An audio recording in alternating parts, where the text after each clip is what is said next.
ನಮಸ್ಕಾರ ಪ್ರಿಯ ವೀಕ್ಷಕರೇ, ವಿಟಿವಿ ಬಳ್ಳಾರಿಗೆ ಸ್ವಾಗತ. ನಾನು ನಿಮ್ಮ ಸುಚಿತ್ರ. ಕರ್ನಾಟಕದ ಹೃದಯದಲ್ಲಿ ಕಂಗೊಳಿಸುತ್ತಿರುವ ಗೋಲ್ಡನ್ ಟೆಂಪಲ್ ಇದು ಕೇವಲ ದೇವಾಲಯವಲ್ಲ, ಇದು ಶಾಂತಿಯ ವಿಹಾರ. ಈ ದೇವಾಲಯವನ್ನು 1963ರಲ್ಲಿ ಟಿಬೆಟಿಯನ್ ಗುರು ಟೆಮನೋರ್ಗು ರಿಂಪೋಚೆ ಅವರು ಸ್ಥಾಪಿಸಿದರು.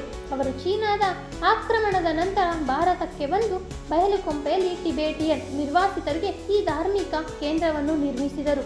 ಇದು ಇಂದು ಭಾರತದಲ್ಲಿನ ಅತಿದೊಡ್ಡ ಬೌದ್ಧ ಮಠಗಳಲ್ಲಿ ಒಂದಾಗಿದೆ.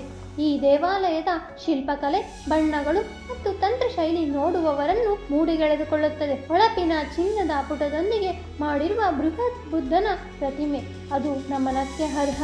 ಮತ್ತು ಈ ಬೃಹತ್ ಹಾಲ್ನಲ್ಲಿ ಇದ್ದು ಓದುವ ಭಿಕ್ಷುಗಳು ಶಾಂತ ಧ್ವನಿಯಲ್ಲಿ ಪಠಿಸುವ ಮಂತ್ರಗಳು ಮನಸ್ಸನ್ನು ತಲೆಕೆಳಗೆ ಮಾಡುತ್ತದೆ. ಇಲ್ಲಿ 3 ಪ್ರಮುಖ ಬುದ್ಧನ ಮೂರ್ತಿಗಳಿವೆ. ಅವುಗಳೆಂದರೆ ಬುದ್ಧನ ಶಾಕ್ಯಮುನಿ, ಪದ್ಮಸಂಭವ ಮತ್ತು ಅಮಿತಾಯು ಸ್ಥಾಪಿತವಾಗಿದೆ. ಪ್ರತಿಯೊಂದು ದೇವಾಲಯದ ಗೋಡೆ ಚಿತ್ರಗಳಿಂದ ತುಂಬಿದ್ದು ಟಿಬೆಟಿಯನ್ ಸಂಸ್ಕೃತಿಯ ಪ್ರತಿಬಿಂಬವಾಗಿದೆ.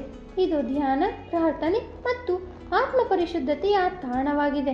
ನಮ್ಮ ಕರ್ನಾಟಕದ ಭೂಮಿಯಲ್ಲಿ ಇಂತಹ ಶಾಂತಿಯ ಸ್ಥಳವಿದೆ ಎಂಬುದು ನಮಗೆ ಹೆಮ್ಮೆ. ಬಯಲುಕೊಂಪೆಯ ಗೋಲ್ಡನ್ ಟೆಂಪಲ್ಗೆ ಭೇಟಿ ನೀಡಿದರೆ ನಿಮಗೆ ತಕ್ಷಣವೇ ಆಂತರಿಕ ಶಾಂತಿ, ಏಕಾಗ್ರತೆ ಮತ್ತು ಮನಸ್ಸಿನ ಸಮತೋಲನ ಲಭ್ಯವಾಗುತ್ತದೆ. ಇದು ಕೇವಲ ಪ್ರವಾಸ ತಾಣವಲ್ಲ, ಇದು ಆತ್ಮದ ತಪೋವನ. ಹೀಗೆ ಇನ್ನಷ್ಟು ಮಾಹಿತಿಗಾಗಿ ನೋಡ್ತಾ ಇರಿ ವಿಟಿವಿ ಬಳ್ಳಾರಿ. ನಮಸ್ಕಾರ.